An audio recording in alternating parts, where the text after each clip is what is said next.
بہت لوگوں کو محبت مل بھی جاتی ہے لیکن سکون نہیں مل پاتا۔ کبھی سوچا ہے سکون اور محبت ایک ساتھ کیوں نہیں ملتے؟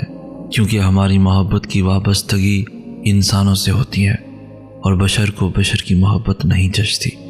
بشر کو صرف واحد کی محبت جچتی ہے۔ بس یہی وجہ ہوتی ہے کہ ہماری محبتیں ہماری طرح نامکمل رہ جاتی ہیں۔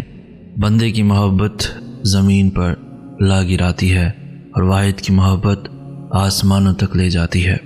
اسی لیے ہمیں انسان کی محبت بڑا ذلیل کرواتی ہے۔ یہ اصل میں ٹھوکر ہوتی ہے، جو ہمیں لگتی ہے یہی ٹھوکر وسیلہ ہوتا ہے ہمارا صراط مستقیم پر آنے کا۔ اس لیے انسان کو چاہیے کہ وہ ایک ٹھوکر پر ہی سنبھل جائے۔ اور سب سے بڑی بات تو یہ ہے کہ آپ کا رب آپ کو ایک بار گرا کے ہمیشہ کے لیے اٹھانا چاہتا ہے۔ اس کا مطلب سمجھتے ہیں؟ مطلب آپ اپنے رب کو یاد ہیں، اتنے گناہوں کے بعد بھی وہ آپ کو سنبھالنا چاہتا ہے۔ آج کے دور میں سچی محبت ڈھونڈنا بے حد مشکل ہے۔ اگر آپ سب سچی محبت کرنے والوں کو دیکھنا چاہتے ہیں تو میں آپ کو ان کا تعارف کرواتا ہوں۔ یہ وہ لوگ ہیں جو اللہ کی رضا کے حصول کے لیے شدید سردی میں گرم بستر چھوڑ کر اپنے رب کی حمد و ثنا کے لیے ٹھنڈے پانی سے وضو کرتے ہیں۔ یہی سچی محبت کرنے والے ہیں جو اپنے سکون کی پرواہ کیے بغیر حب اللہ کو ترجیح دیتے ہیں۔ اب ہم ان لوگوں کا بھی ذکر کر لیتے ہیں جن کی محبت کا عالم دیکھ کر ہمیں ان پر رشک آنے لگے گا۔ یہ وہ لوگ ہیں جو تہجد گزار ہیں، جو اپنی نیند قربان کر دیتے ہیں اور سرد راتوں میں ٹھٹھرتے ہوئے بھی یکسوئی کے ساتھ اپنے رب کی بارگاہ میں حاضر ہوتے ہیں۔ سبحان اللہ، کتنا خوبصورت منظر ہے نا محبت کا کہ محبوب بھی اپنے عاشق کے زخموں کا مداوع کرنے کے لیے، ان کی التجا سننے کے لیے عرش سے پہلے آسمان پر تشریف لے آئے۔ محبت کا ایسا عالم آپ نے کہیں نہیں دیکھا ہوگا۔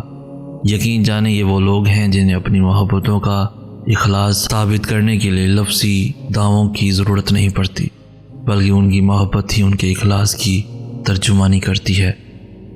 دعا ہے کہ اللہ پاک ہم سب کو بھی ایسی سچی محبت کرنے کی توفیق عطا فرمائے، آمین یا رب العالمین۔ زندگی میں انسان کو ہمیشہ اپنی سننی چاہیے، لوگوں کی نہیں۔ زندگی کا سفر خود طے کرنا پڑتا ہے۔ ایک انسان زیادہ بہتر جانتا ہے کہ اس کی خوشی اور سکون کس چیز میں ہے۔ جب انسان لوگوں کی سن کر، ان کو دیکھ کر اپنی زندگی کا فیصلہ کرتا ہے تو وہ کبھی بھی سکون کی زندگی نہیں گزار سکتا۔ لوگ تو رائے دے کر چلے جاتے ہیں، پھر پیچھے صرف بے سکونی اور طویل سفر بچ جاتا ہے جو اس انسان نے لوگوں کے کہنے پر اپنے لیے منتخب کیا ہوتا ہے۔ وہ لڑکی اکثر آسمان کو دیکھ کر باتیں کیا کرتی تھی۔ وہ اس رات کی اندھیری میں آسمان کو بہت غور سے دیکھتی، چاروں اور نظر دوڑاتی۔ کہنا تو بہت کچھ تھا اسے، پر وہ اپنے نم آنکھوں سے مسکرا کر خاموش ہو جاتی تھی۔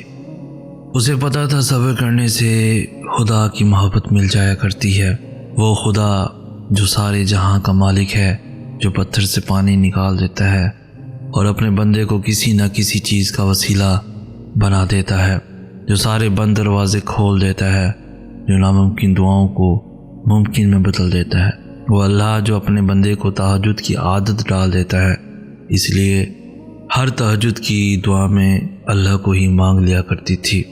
پتہ تھا اسے پاک محبت تو بس اللہ کی ہے۔ وہ پاک محبت جو کسی نامحرم کی محبت خود اللہ سے مانگا کرتی تھی۔ تنہا راتوں میں جب بھی جاگا کرتی، آنسوؤں سے اللہ کو ہی یاد کیا کرتی تھی۔ اب کی بار وہ جاگنے لگی صرف اللہ کے لیے۔ جو اب تہجد میں اللہ سے ملاقات کر لیا کرتی ہے، وہ تہجد جہاں اللہ مل جایا کرتا ہے، اس لگن سے سجدہ کرتی تو اللہ کا شکر ادا کر کے سجدے سے نہ اٹھ پاتی۔ وہ ایک کن کہہ کر سب یادیں بھلا دیتا ہے۔ وہ انسان کا ہر سوال کا جواب ضرور دیتا ہے، اس لیے ہر تہجد کی دعا میں اللہ سے باتیں کیا کرتی، سوال پوچھا کرتی۔ وہ راستے جو اب تک بند ہیں کسی رکاوٹ کی وجہ سے، ان باتوں کا ذکر اب وہ اللہ کے سامنے نہ کیا کرتی۔ پتہ چلنے لگا اب اسے کہ معجزے کیسے ہوتے ہیں۔ اکثر اب ان چیزوں میں بھی اس کو معجزے نظر آنے لگتے جو اس کے لیے ایک بری آزمائش بن کر گزرا کرتی۔ اب کی وہ سارے آنسوں، صبر کے گھونٹ، توکل، اللہ سے باتیں، وہ سب کچھ اب اللہ کے لیے کیا کرتی۔ کہتی کہ توکل کرنے سے اللہ مل جایا کرتا ہے۔ یہ بات وہ اپنی ہر آزمائش سے لڑ کر بتایا کرتی۔ ایک قصہ اڑتے پتوں کا جو سبز رتوں میں خاک ہوئے، کچھ باتیں ایسی رشتوں کی جو بیچ نگر میں ٹوٹ گئے، کچھ یادیں ایسے ہاتھوں کی جو بیچ بھون میں چھوٹ گئے۔ تم دشتے طلب میں ٹھہر گئے، ہم کریے جان کے پار گئے۔ یہ بازی جان کی بازی ہے، تم جیت گئے، ہم ہار گئے۔ تم صرف تب تک خوبصورت ہو جب تک تمہارا محبوب چاہے کہ تم خوبصورت رہو۔ وہ جب چاہے تمہارے چہرے سے رونق، تمہارے بدن سے رعنائی اور آنکھوں سے چمک چھین سکتا ہے۔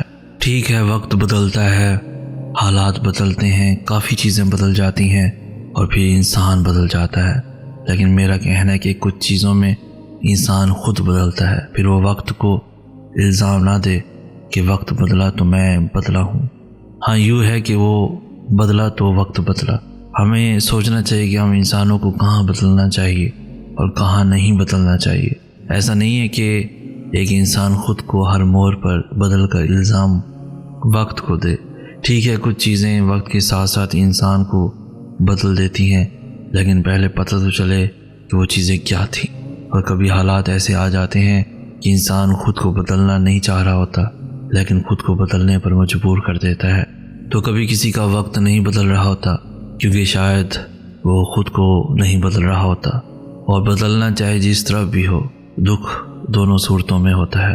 کوئی آپ کو چھوڑ کر چلا گیا ہے، وہ واپس نہیں آ رہا، اور اس کو بلانا بھی مقصود ہو، اس کے بغیر جینا مشکل ہو جائے، آپ رہ نہ پاؤ، اس سے آپ کو بہت محبت ہو اور وہ دور چلا جائے، آپ کو چھوڑ کر چلا جائے، تو یہ بہترین اور آسان عمل کر لیں تو بہت جلد انشاءاللہ تعالی اللہ کے حکم سے دوسرے یا تیسرے روز آپ کے پاس ضرور آ جائے گا۔